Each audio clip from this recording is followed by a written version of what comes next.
கடந்த சில மாதங்களுக்கு முன்பாக ஒரு ஊறுகாய் வியாபாரி அவர் என்கிட்ட கொஞ்சம் ஊறுகாவை கொடுத்துட்டு, நான் ஆண்டவர் என்ன ரொம்ப நல்லா வச்சிருக்கிறார் பாஸ்டர், எனக்காக ஜெபம் பண்ணுங்க அப்படின்னு சொன்னார். அப்போ அவர் சொல்லும்போது ஒரு சாட்சி சொன்னார். பாஸ்டர், நான் இந்த ஊறுகாய் பிசினஸ் ஆரம்பிச்சது ஒரு பெரிய காரியம்.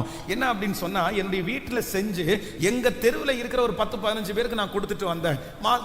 ஒரு நாள் ஒரு 500 ரூபாய் எனக்கு கிடைக்கும். எனக்கு அவ்வளவுதான், வேற எங்கேயும் வேலைக்கு போகாம சொந்த தொழில் 500 ரூபாய் போதும் அப்படின்னு நான் வாழ்ந்துட்டு இருந்தேன். திடீர்னு நான் ஜெபம் பண்ணிட்டே இருந்தேன், ஆண்டவரே இந்த பிசினஸ் ஆசீர்வதிங்க ஆண்டவரே, இந்த காரியத்தை கொண்டு போகவே முடியல, எனக்கு இந்த மாதிரி யார்கிட்டையும் விளம்பரம் பண்ண தெரியல, எனக்கு வீடியோ போட்டு இந்த மாதிரி சொல்லவெல்லாம் தெரியாது, நீங்க தான் இதை மற்றவங்களுக்கு கொண்டு போகணும்னு நான் ஜெபம் பண்ணேன்.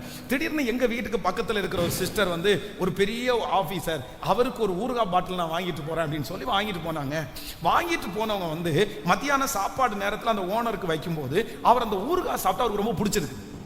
பிடிச்ச உடனே அவங்க கேட்டிருக்கிறாரு, இதை எங்க இருந்து வாங்கிட்டு வந்தீங்கன்னு கேட்டாராம். உடனே இந்த மாதிரி எங்க வீட்டு பக்கத்துல ஒருத்தர் குடிசை தொழில் மாதிரி செஞ்சுட்டு இருக்கிறாரு, பக்கத்துல இருக்கிறவங்க மட்டும் விற்பாரு, வேற ஒன்றும் இல்லை, அதுல பார்த்தா ISI முத்திரை இதெல்லாம் ஒண்ணுமே இல்லாம இருந்துச்சாமா.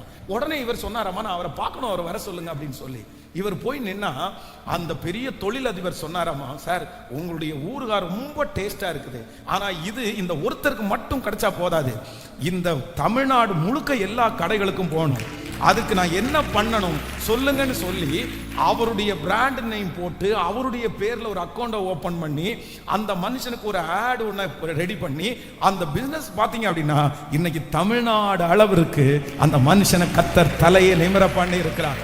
நான் நம்புறேன், அந்த தேவன் தானே தான் நாம் ஆராதிக்கிறோம், அந்த தேவனை தான் ஆராதிக்கிறோம். ஹல்லேலூயா. உங்கள் திறமைகள் பேசப்படுகிற நாட்கள் வரப்போகிறது. நான் நம்புறேன், உயர்ந்த இடங்களிலே கர்த்தர் உங்களை குறித்து பேச வைப்பார். பிசினஸ்ல தோல்வியா இருக்கிற சகோதரனே, கர்த்தர் இன்றைக்கு உங்களுக்காக தான் பேசுறாரு. இல்ல, உங்களை கர்த்தர் மறுபடியும் தூக்கி எடுப்பார். மறுபடியும் ராஜாக்கள் மத்தியிலே பேசுவார்கள். உங்களுடைய தாளந்துகளை குறித்து பேச போகிறார்கள். உங்க பிள்ளைகளை குறித்து ராஜா அரண்மனையிலே பேசப்படுகிற நாட்கள் வரப்போகிறது. ஹல்லேலூயா.